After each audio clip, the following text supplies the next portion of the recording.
अस्सलाम वालेकुम, नमस्कार, सत श्री अकाल एंड गुड इवनिंग। मैं हूँ आरज़ू कासमी और आप देख रहे हैं पॉइंट ऑफ व्यू। हमें जी भारत से आज जॉइन किया है आलोक राजन साहब ने, जो कि जर्नलिस्ट हैं और ज़बरदस्त किस्म का अपना यूट्यूब चैनल भी चलाते हैं। बहुत शुक्रिया कि आज आप आए। Thank you so much. Thank you आरजू जी कि आपने मुझे अपने शो पे इनवाइट किया। और सबसे पहले तो हम वैसे तो हमने प्राइम मिनिस्टर मोदी जी के बारे में भी बात करनी है कि जो वो एक समिट में जा रहे हैं 14 से 16 तक, मेरा ख्याल है G20 समिट, उस पर बात करेंगे। जी लेकिन जी। उससे भी पहले जो मैं आपसे सुनना चाहती हूँ, क्योंकि मैं आपके क्लिप्स देखती रहती हूँ, आपके चैनल को देखती रहती हूँ, तो मुझे बताइए कि आपको इमरान खान साहब के बारे में आप क्या कहेंगे कि जिस तरह से उनकी स्टैब्लिशमेंट के साथ एक टक्कर चल रही है और हम देख रहे हैं कि मुसलसल बात आगे बढ़ती चली जा रही है और कहीं पे जाके रुकने का नाम नहीं ले रही। वैसे ये अलग है कि हमारे जो नए आर्मी चीफ है उनका नाम भी जल्दी सामने आने वाला है। तो इस सारी सिचुएशन को एज अ जर्नलिस्ट आप कैसे देखते हैं? देखिए, जो इस वक्त अभी पाकिस्तान में इमरान खान वर्सेस एस्टेब्लिशमेंट चल रहा है, वो बड़ा जबरदस्त है। मतलब जो इसे फॉलो कर रहा है उसे बहुत मजा भी आ रहा होगा और बहुत कुछ सीखने समझने को भी मिल रहा होगा पॉलिटिक्स के बारे में कि पॉलिटिक्स कैसे करते हैं। देखिए, ये वही इमरान खान हैं जिनके बारे में कहा जाता था कि भाई एस्टेब्लिशमेंट इन्हें लेकर आई है। ठीक है। अब जब ये पावर से गए, पावर से जाने के पीछे कई वजह हैं, वो उनमें से कुछ आप भी जानती है, कुछ मैं भी जानता हूं। लेकिन उन्होंने ठान लिया इमरान खान ने कि भाई मुझे दोबारा से वापस पावर चाहिए। तो ये जो पावर स्ट्रगल है ना पाकिस्तान में इस वक्त, क्योंकि एस्टेब्लिशमेंट अपना कंट्रोल खोना नहीं चाहती, इमरान खान उस कंट्रोल को पाना चाहते हैं। और सबसे बड़ी लड़ाई की वजह यही है। और मुझे लगता है कि शायद अभी कुछ ही दिनों पहले डीजीआईएसआई ने जब प्रेस कॉन्फ्रेंस की थी, शायद आपने देखा ही होगा कि वो प्रेस कॉन्फ्रेंस, मतलब मुझे लगता है कि ऐसा पहली बार मैंने भी देखा कि डीजीआईएसआई इस तरह से आके प्रेस कॉन्फ्रेंस कर रहे थे और एक तरह से सफाई दे रहे थे कि जी ये जो कुछ कहा जा रहा है हमारे बारे में, ये बिल्कुल ठीक नहीं। इसमें दो बातें हैं। पहली बात ये कि क्या इस्टेब्लिशमेंट को अब ये दिखने लगा है कि बॉस ये जो सेलेक्टेड गवर्नमेंट हम चलाते हैं, जिसे हम क्या कहें, प्रॉक्सी डेमोक्रेसी जिसे कहते हैं, वो सफल नहीं हो पा रही है। या सॉफ्ट डेमोक्रेसी, जो डायरेक्टली मार्शल लॉ ना लगा के आप पर्दे के पीछे से आप काम करते रहिए, सारा कंट्रोल आप अपने हाथ में रखिए। दूसरी बात यह है कि क्या पॉलिटिकल जो लीडरशिप है आपके यहाँ की, उस लीडरशिप ने, खासकर इमरान खान ने, अब ये सोचा है कि नहीं बॉस, अब चूंकि सवाल पाकिस्तान का है इसलिए हमें कंट्रोल चाहिए, तभी आप कुछ कर सकते हो। क्योंकि पिछले 75 ईयर्स का अगर हम इतिहास देखें तो पाकिस्तान ने कहीं भी ग्रो नहीं किया। बस एक डिफेंस बजट बढ़ता रहता है, बाकी कहीं पे कुछ जाता नहीं है, बहुत कम है। मतलब आप एजुकेशन में देख लो, आप इंफ्रा में देख लो, आप इंडस्ट्रीज में देख लो, आप मतलब कोई भी सेक्टर आप उठा के देख लो, सर्विस सेक्टर देख लो। तो ये दो चीजें हैं, वो बहुत इंपॉर्टेंट है कि इन दोनों में से क्या पर्दे के पीछे क्या पक रहा है, वो तो ना मुझे लगता है कि हम में से किसी को बहुत ज्यादा नहीं पता।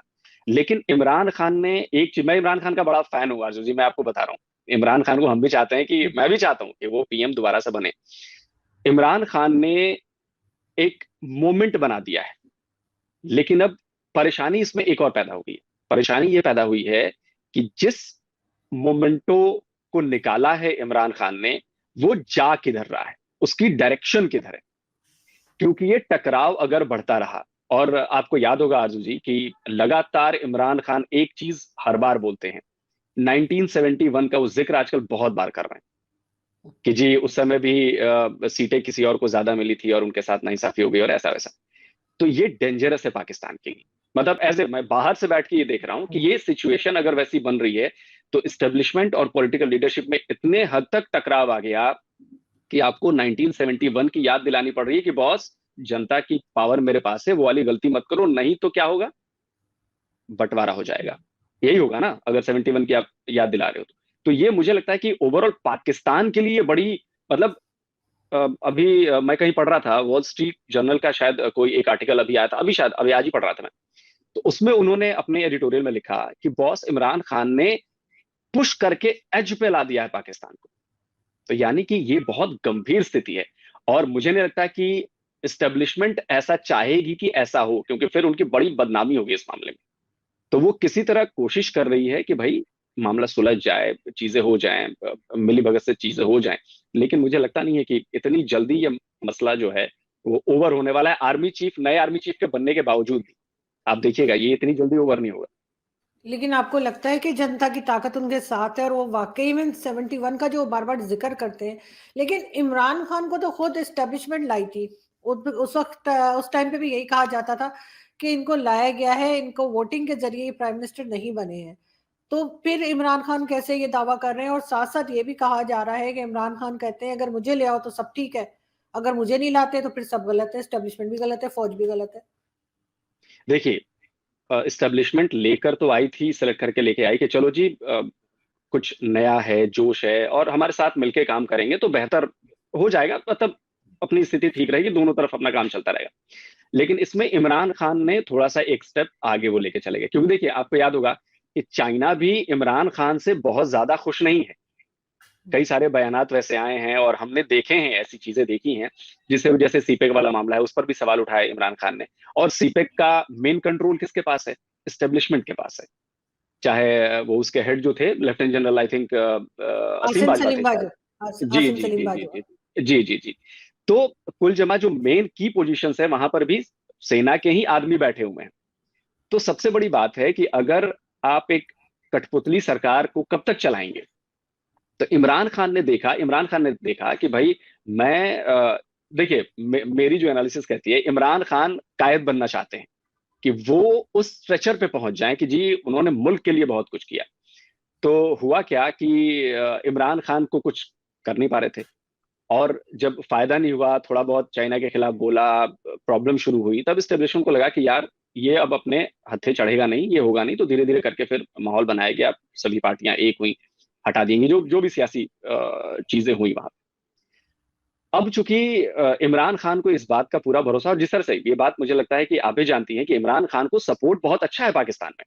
जो बाई इलेक्शन भी आपके यहाँ हुए उसमें भी मुझे लगता है कि इमरान खान को कामयाबी अच्छी खासी मिली है। तो उससे इमरान खान को लगता है कि चूंकि जनता मेरे साथ है तो मैं वो काम कर सकता हूं, मैं वो स्ट्रेचर पा सकता हूं जो कायद का था। मुझे मुझे ये लग रहा है। बिल्कुल ठीक। लेकिन अभी रिसेंटली इमरान खान ने अमेरिका वाले स्टेटमेंट से भी यू टर्न मार लिया है और उनका कहना है कि नहीं, अमेरिका ने मेरी गवर्नमेंट को कुछ नहीं किया है, तो अपने लोगों से उनको शिकायत है। लेकिन साथ साथ एक चीज और यहाँ पे मैं आपसे पूछना चाहूंगी इमरान खान को लेकर के, भारत से बहुत सपोर्ट मिल रही है इमरान खान को, आप भी कह रहे हैं और भी कई मेरे दोस्त हैं जिन्हें समटाइम मैं कहती हूँ कि आप यूथिया तो नहीं हो गए। तो वो एक दो ने मुझे कहा हाँ मैं हो गया हूँ, एक ने तो मान भी लिया कि मैं हो गया हूँ। अच्छा। तो तो मुझे ये बताइए कि इमरान खान को इतनी सपोर्ट क्यों इंडिया से मिल रही है एकदम से, आप लोगों की हमदर्दी, हालांकि पहले यही कहते थे कि जी इतना नुकसान तो शायद अगर भारत चाहे भी तो नहीं पहुंचा सकता जितना इमरान खान ने कर दिया। देखिए, इमरान खान की अब तक करीब 3.5 पौने 4 साल वो रहे पाकिस्तान की सत्ता पर, और इतने कम वक्त में उन्होंने ऐसे फैसले लिए या उनके लिए गए फैसलों का ऐसा असर हुआ जिसका इनडायरेक्टली फायदा इंडिया को हुआ। अब लाइक आप देखिए, हमने 370 हटाया तो उन्होंने क्या किया कि सारे ट्रेड बंद कर दिए।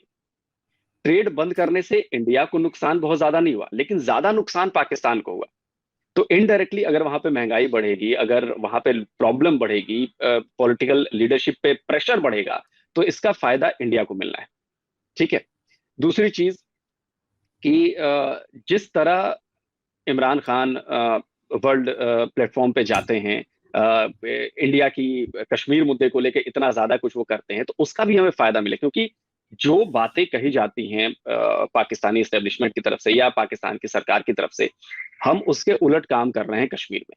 कश्मीर में अगर रेलवे की नई लाइनें बिछ रही हैं, अगर वहां पे हॉस्पिटल्स खोले जा रहे हैं, अगर नए कॉलेजेस बन रहे हैं, अगर वहां पे दुनिया का सबसे ऊंचा ब्रिज बना दिया गया है, रेलवे ब्रिज बना दिया गया है, तो ये डेवलपमेंट्स है। तो इसमें हमारा फायदा क्या होगा कि जितना आप देखिए, जब तक पॉजिटिव नेगेटिव सामने नहीं आएगा तब तक बात बनती नहीं है, एक से किसी बात नहीं बनी।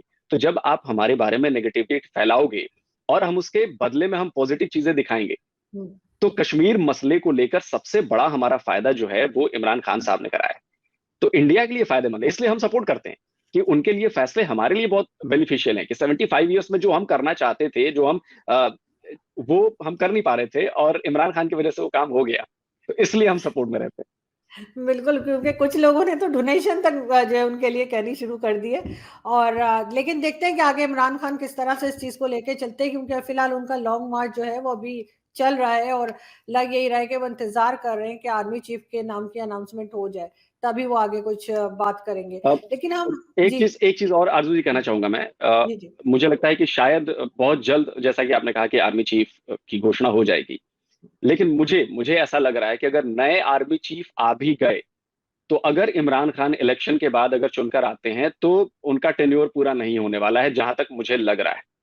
नए आर्मी चीफ इमरान खान अपना लेकर आएंगे, डीजीआईएसआई अपना लेकर आएंगे, आप ये देख लीजिए। क्योंकि ये कहा भी यही जा रहा है कि इमरान खान को ये बताया गया है उनके अपने लोगों की तरफ से, कल ये भी एक न्यूज़ चल रही थी कि जिसको भी ला रहे हैं लाने दो, अगर इनकेस आप आते हैं दोबारा पावर में तो आप इनको हटा के कोई और ले आना जो आप अपना लाना चाह बिल्कुल रहे हैं। इस तरह बिल्कुल की बात बिल्कुल। भी चल रही है। तो क्योंकि यहाँ पे तो कुछ भी पॉसिबल है पाकिस्तान में, हम किसी बात से भी इनकार नहीं कर सकते कि नहीं, दुनिया में ऐसा नहीं होता, लेकिन पाकिस्तान में होता है। लेकिन अगर हम बात करें मोदी जी की और G20 समिट की, आप किस तरह देखते हैं उसको?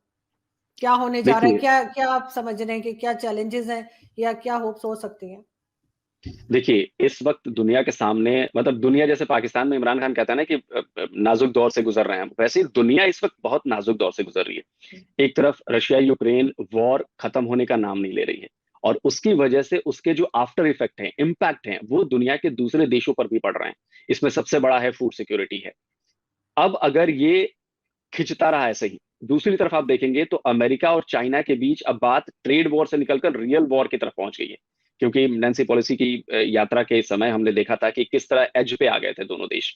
तो मुझे लगता है कि G20 एक ऐसा फोरम है, बड़ा फोरम है। आपको तो पता ही है कि दुनिया के जो 20 सबसे शक्तिशाली देश कह लीजिए वो हैं। और मैं आपको थोड़ा सा डेटा बताना चाहूंगा कि जो G20 में देश शामिल हैं, उनके पास पूरी दुनिया की कुल जीडीपी का 80% है। आप सोचिए, कुल दुनिया की जीडीपी का 80%। उनके पास ग्लोबल ट्रेड जो है, जितना कुछ ग्लोबल ट्रेड होता है, 75% हिस्सेदारी है, मतलब कब्जा है उनका G20 देशों का। तो ये बहुत बड़ा प्लेटफॉर्म है आरजू जी। और इस प्लेटफॉर्म पर आप सोचिए कि ये जो G20 है, बेसिकली यही इस पूरी दुनिया को चला रहे हैं। मतलब 190 देश हैं, लेकिन ये 20 मिलके पूरी दुनिया को चला रहे हैं। और ये इसे G7 का एक्सटेंडेड वर्जन कहा जाता है। तो G7 में जो 7 सबसे पावरफुल कंट्रीज हैं, इसमें 20 सबसे पावरफुल कंट्रीज हैं। अब इसमें इंडिया के लिए तो मैं थोड़ा बाद में आता हूं कि क्या चीजें हो सकती हैं। पाकिस्तान के लिए मैं कहूंगा कि आप देखिए कि पाकिस्तान इतने साल हो गए, 75 ईयर्स, लेकिन वो G20 का मेंबर नहीं है। और ये बहुत बड़ा नुकसान है, क्योंकि आपको इसमें ट्रेड है, आप इसमें आपसी संबंध है, डिफेंस पैक्ट्स होते हैं, बहुत सारी चीजें होती हैं जो ये 20 देश आपस में मिलकर करते हैं, पॉलिसीज तय करते हैं, पॉलिसीज बनाते हैं, डिसीजन मेकिंग पावर में रहते हैं। लेकिन एग्जैक्टली। वहां पर पाकिस्तान नहीं। अब अगर मैं इंडिया की बात करूं, तो इंडिया के लिए करीब, मुझे जहां तक मुझे खबर है कि करीब 8 से 10 जो राष्ट्राध्यक्ष होते हैं उनसे पीएम मोदी की मुलाकात होनी है।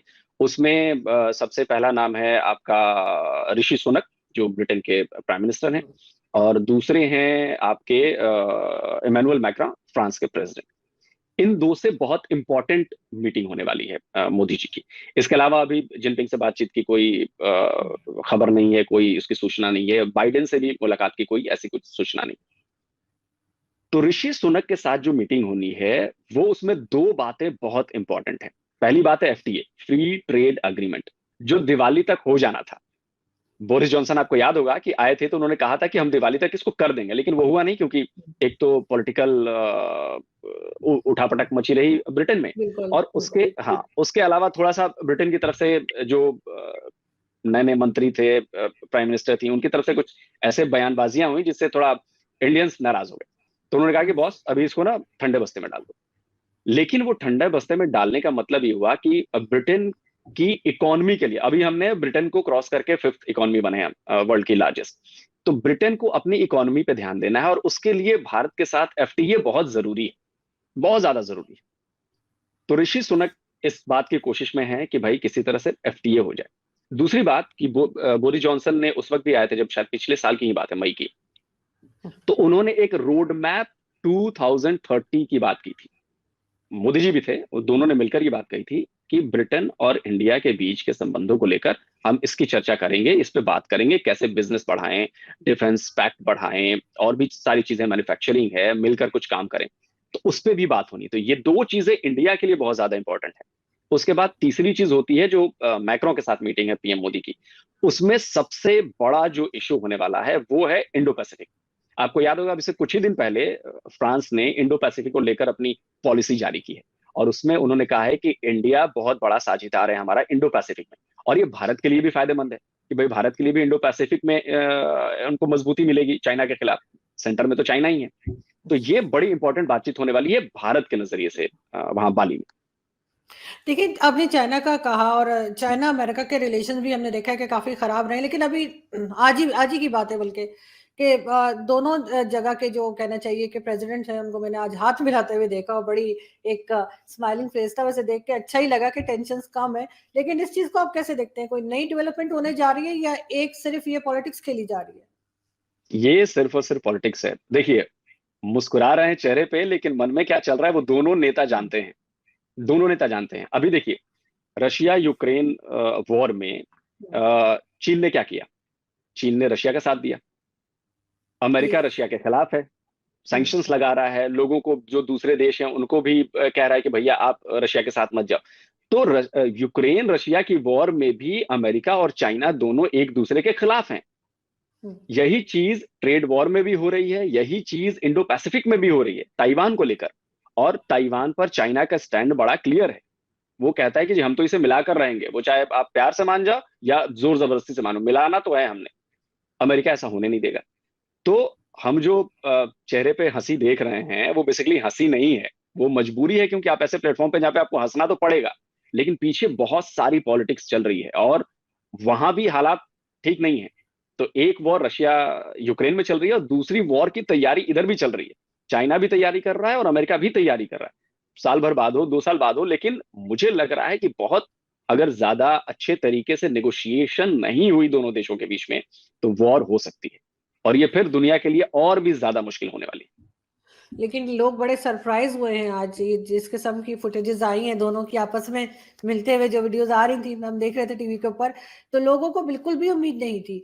तो अब लेकिन कहीं थोड़ी सी उम्मीद तो हो सकती है कि जी कहीं कुछ बेहतरी की तरफ जाए। और भारत जैसे अपनी फॉरेन पॉलिसी को बहुत ज्यादा इस तरह से लेके चल रहा है, बैलेंस लेके चल रहा है, जो कि मैं अक्सर कहती हूँ कि पाकिस्तान को होना चाहिए, लेकिन हम जाहिर अपनी इकोनॉमी की वजह से कुछ ना कुछ गड़बड़ हो जाती है। तो आपको लगता है भारत भी इसमें कोई रोल प्ले करेगा? नहीं, रोल प्ले करेगा, जरूर प्ले करेगा। अभी देखिए, रशिया यूक्रेन वॉर में भी भारत ने रोल प्ले करने की बात सामने आई थी। अमेरिका की तरफ से ये कहा गया कि जी भारत हम्म। ने युद्ध विराम की बात की, शांति समझौते की बात की, जेलेंस्की नहीं माने, उन्होंने ये रिपोर्ट की थी। देखिए, वॉर तो वैसे दुनिया में कहीं भी अच्छी नहीं है। और ऊपर से अगर दो सुपर पावर, मतलब चाइना को भी सुपर पावर अगर आप मान लेते हैं, उनकी लड़ाई अगर हुई, तो ये हम सबके लिए बहुत बुरे सपने की तरह होगा, कि हम ऐसा नहीं चाहते। और बगल में हम बैठे हुए हैं, इंडिया बैठा हुआ है, तो हम ऐसा नहीं चाहते कि लड़ाई हो। अगर बातचीत हुई, बाइडेन और जिनपिंग की बातचीत होनी है, ये पहले से तय है कि G20 में बातचीत होगी, मीटिंग होगी। तो अगर दोनों पक्ष थोड़े से नरम रवैया अपनाएं, दोनों थोड़ा पीछे पीछे हटें, एक दूसरे की बात को समझें, इसके जो रिperकशन होने वाले हैं वो देखें, समझें कि दुनिया पर क्या असर पड़ेगा, तो मुझे लगता है कि बात बन सकती है। और ये अच्छी बात है कि अगर ऐसे संकेत मिल रहे हैं, बॉडी लैंग्वेज से ऐसा लग रहा है कि नहीं यार थोड़ी सी नॉर्मलेंसी हो रही है, तो ये बड़ी अच्छी बात है। और इंडिया का इसमें रोल हो सकता है, क्योंकि देखिए इंडिया भी तो चाइना से टकराव की स्थिति में ही है ना, पिछले 2 ढाई साल से। भले चीजें ठीक हुई हैं, 16 17 15 या 16 राउंड की बातचीत हुई है, कई जगहों से डिसंगेजमेंट हुई है हमारी, लेकिन कई जगहों पे अभी भी है, हमारी सेनाएं हैं। और इस बार भी इंडिया की तरफ से क्लियर कर दिया गया है, चाइना की तरफ से भी क्लियर किया गया है कि इस बार भी सर्दियों में सेनाएं वैसी ही तैनात रहेंगी। और आपको पता है कि वहां बिल्कुल। पे -50 -60 डिग्री में तैनाती हम्म। बहुत खतरनाक है। तो यानी कि अभी भी टेंशन तो है, इंडिया चाइना में भी है, चाइना अमेरिका में भी। बिल्कुल, क्योंकि ये न्यूज़ मैंने भी देखी थी, बल्कि कल ही शायद देखी थी कि जो फौज है वो उसी जगह रहेंगी, आर्मी अपनी जगह पे रहेंगी, उसमें कोई खास चेंज नहीं आएगा। उससे लग यही रहा था कि अभी भी उसी तरह की टेंशन है। लेकिन फिर भी इसमें आप जैसे आप बात कर रहे थे हम G20 की, पाकिस्तान का उसमें कोई रोल नहीं है, तो क्या ऐसा तो नहीं है कि पाकिस्तान को बाहर रखने के लिए जो है वो इंडिया ने कुछ किया? क्योंकि ये बात भी हमारे यहाँ की जाती है कि जहां जहां पे पाकिस्तान नहीं होता किसी भी इस तरह के फोरम पे, तो कहते जी इंडिया ने पैसे चला दिए। नहीं नहीं, ऐसे बिल्कुल बात नहीं है। देखिए, अब हम तो G7 में भी नहीं है, हम तो नहीं है G7 में। लेकिन देखिए होता क्या है कि उसके किसी भी ग्रुप में जाने के आपके कुछ क्राइटेरियाज होते हैं। आप कैसा आपकी इकोनॉमी कैसा बिहेव कर रही है, आपके यहाँ जो पॉलिसीज हैं या आने वाली पॉलिसीज हैं, आपका विजन जो है, आपका रोड मैप आगे का 20 साल का 15 साल का क्या है। तो इस चीज की सबसे बड़ी कमी पाकिस्तान में, पाकिस्तान में एक भी लीडर अभी ऐसा नहीं है जो अगले 5 साल बता सके कि मैं 5 साल में ये करने वाला हूं या ये देश के लिए मैं करूंगा, ये मेरा रोड मैप है, ये मेरा ब्लूप्रिंट है। आप बताइए, आपने कभी सुना हो किसी नेता से कि मैं 5 साल में ये चीजें करने वाला हूं, मैं रहता है रोजगार कोई नहीं देने के 5 साल, लिए इनका। अभी तक 75 ईयर्स में कोई रहा ही नहीं, जी 5 साल तो बेचारा जी। कैसे बताएगा, 3 साल का ही बता सकता है। लेकिन एक एक चीज़ और है इसमें वो आलोक जी, वो ये कि क्या पाकिस्तान में जो हर वक़्त हम देखते हैं एक टेंशन होती है एस्टेब्लिशमेंट और गवर्नमेंट के दरमियान, चाहे वो नवाज़ शरीफ साहब की हो, चाहे बेनज़ीर भुट्टो हो या इमरान खान। एक रीज़न ये भी हो सकता है जिसकी वजह से कोई सीरियसली नहीं ले रहा पाकिस्तान को? बिल्कुल, देखिए अगर भारत और पाकिस्तान में फर्क क्या है, सबसे बड़ा फर्क है डेमोक्रेसी का। कि हमारी डेमोक्रेसी स्टेबल रही है, मतलब 75 ईयर्स से, जब से पाकिस्तान बना और जब से इंडिया आजाद हुआ, तब से हमारी डेमोक्रेसी स्टेबल रही है। हमारे यहाँ वोटिंग होती है, हर बार इलेक्टेड पीएम बनता है। हुँ, पाकिस्तान में इस चीज की कमी रही, तो इसकी वजह से क्या हुआ कि जो ग्रोथ होनी चाहिए या जो पॉलिटिकल लीडरशिप में भी जो मजबूती आनी चाहिए, जिसकी वजह से आपकी डेमोक्रेसी मजबूत होती, अगर आपकी लीडरशिप मजबूत होगी तभी तो डेमोक्रेसी मजबूत होगी, क्योंकि लगातार आप काम करेंगे, डेमोक्रेसी बनी रहेगी। तो ये इस चीज में पाकिस्तान पीछे रहा। इसमें मुझे लगता है कि थोड़ा सा पाकिस्तान की सियासत में जो लोग हैं, जिनके पास जो फैमिलीज जिन्होंने हुँ, पाकिस्तान को चलाया है अब तक, उनके मन में ये बात बैठी होगी कि हम पावर खो न दें। तो इसलिए वो थोड़ा सा बीच का रास्ता निकालते हैं कि ठीक है जी, हम आर्मी की भी बात मान लेते हैं और हम भी थोड़ी अपनी हुँ, बात मान लेते हैं। तो अभी तक ये, मतलब इसी तरह से आपके यहाँ की जो सरकारें हैं वो चली हैं। तो इसकी वजह से हुआ ये कि नुकसान हुआ आपकी डेमोक्रेसी का, और जब डेमोक्रेसी का नुकसान हुआ तो इसका सीधा असर आपकी ग्रोथ पर पड़ा, आपकी इकोनॉमी पर पड़ा, और उसका हुँ, खामियाजा पाकिस्तान आज भुगत रहा है। आप देखिए, अगर आपको याद हो तो 1990 के दौरान इंडिया की इकोनॉमी बहुत ज्यादा खराब हो गई थी। हुँ, उस समय सोना गिरवी रखना पड़ा था। उसके बाद हमारे यहाँ के लीडरशिप ने इतने कड़े इकोनॉमिक रिफॉर्म्स किए कि लोगों को लग रहा था कि पता नहीं क्या करने वाले। लेकिन आज उन्हीं रिफॉर्म्स का नतीजा है कि इंडिया, आप अगर 90 से देखें तो 10 साल उधर और 22 साल इधर, 32 साल में दुनिया की 5वीं सबसे बड़ी इकोनॉमी बन गया। ये इसीलिए बिल्कुल। हुआ क्योंकि हुँ, डेमोक्रेटिक विल जो थी हमारी, वो बड़ी ताकतवर थी, और हुँ। ये पाकिस्तान में नहीं है। बिल्कुल, और ये लेकिन प्रॉब्लम यही है ना कि कभी भी जो है पाकिस्तान इससे बाहर नहीं रहा कि हमारी फ़ौज जो है वो सियासत में ना आए, और भारत में ऐसा कभी हुआ नहीं। एक बहुत बड़ा फ़र्क ये भी है वैसे। बहुत शुक्रिया सर कि आपने आज जॉइन किया। Thank you so much. बहुत शुक्रिया। Thank you. थैंक यू आजू जी, थैंक थैंक यू। यू।